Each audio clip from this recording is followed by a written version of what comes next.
55 years later, it's been clarified why the Soviet Union stopped digging at 12,262 meters. During the Cold War, the United States and the Soviet Union engaged in numerous bizarre competitions to outdo each other. Besides the well-known Star Wars plot, the two sides also expended considerable resources and manpower in a contest to see who could drill the deepest. The Soviets went even further, even proposing the Kola Superdeep Borehole project to penetrate the Earth. In 1994, Russia halted the Kola Superdeep Borehole. This news sparked widespread speculation. The project had been ongoing for over 2 decades, and the Soviet Union had invested enormous manpower and resources. It was the world's deepest drilling project to date. The Soviets had initially promised to drill through the Earth. So why would they halt it so suddenly? Wasn't this a half-hearted abandonment? The project's sudden termination sparked a variety of speculation. Some said it was due to sightings of inner Earth beings, while others said it was due to hearing strange noises. The Russians feared further digging would cause problems, forcing them to halt the project.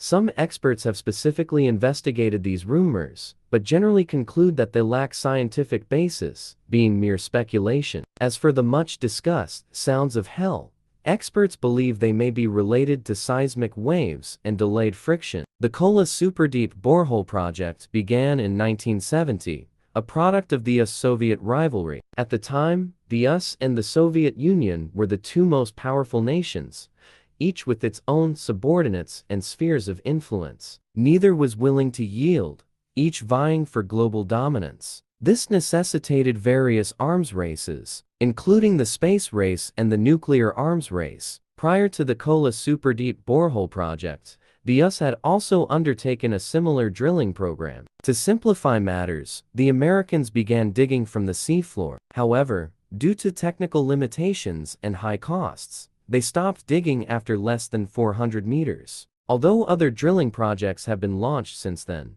none have achieved the goal of breaking through the Moho discontinuity. Upon hearing the news, the Soviet Union was eager to join the effort. Having been overshadowed by the United States in the space race, the USSR was eager to regain face. Therefore, in the late 1960s, it proposed the Kola Superdeep Borehole project. The Kola Superdeep Borehole project's goals were even more ambitious than those of the US, even claiming to penetrate the Earth. This demonstrated the Soviet Union's ambition and determination to surpass the US in this area. The Soviet Union invested a massive 150 million rubles in the Kola Superdeep Borehole project. At the exchange rate at the time, 150 million rubles was equivalent to approximately $240 million.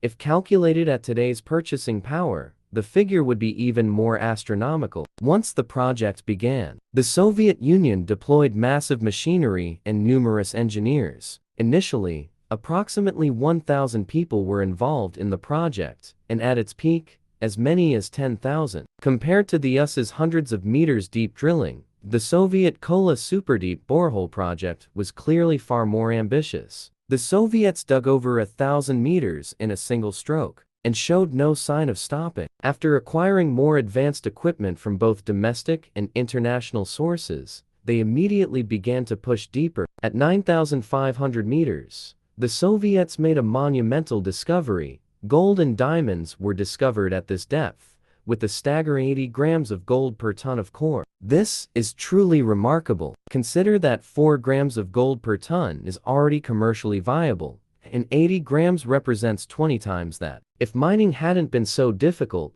the Soviet Union might have surpassed the United States economically thanks to this discovery. The Kola Superdeep drilling project subsequently surpassed 10,000 meters, 11,000 meters, and 12,000 meters. At 12,262 meters, Russia suddenly halted the project, halting the Kola Superdeep drilling project. The reason for Russia's cessation of drilling wasn't due to rumors, as relevant data from 55 years ago gradually became public. The Kola Superdeep drilling project was halted in 1994, following the dissolution of the Soviet Union, a nation that had once been a source of headaches for the United States. Although Russia inherited much of the Soviet legacy, its strength has long since declined, particularly economically. Due to the failure of economic reforms, Russia's economy has fallen into severe difficulties. Russian leader Boris Yeltsin initially sought Western assistance, but was met with indifference and ridicule. The Kola Superdeep Borehole project, at the time, proved to be of little use to Russia, aside from increasing its financial burden. Consequently, the project was halted. Technical issues also played a role. At 12,262 meters, temperatures inside reached over 100 degrees Celsius, causing the drill bit to soften and the surrounding rock formations to become more vulnerable to collapse, making further drilling difficult. Russia even conducted an evaluation of the project, only to find that the conversion rate was less than 15%. Faced with such significant losses, Russia realized there was no point in continuing. Today, the area surrounding the Kola Superdeep Borehole is a desolate landscape. Much like the Soviet Union, it had its moments of glory, but ultimately could not withstand the vicissitudes of time.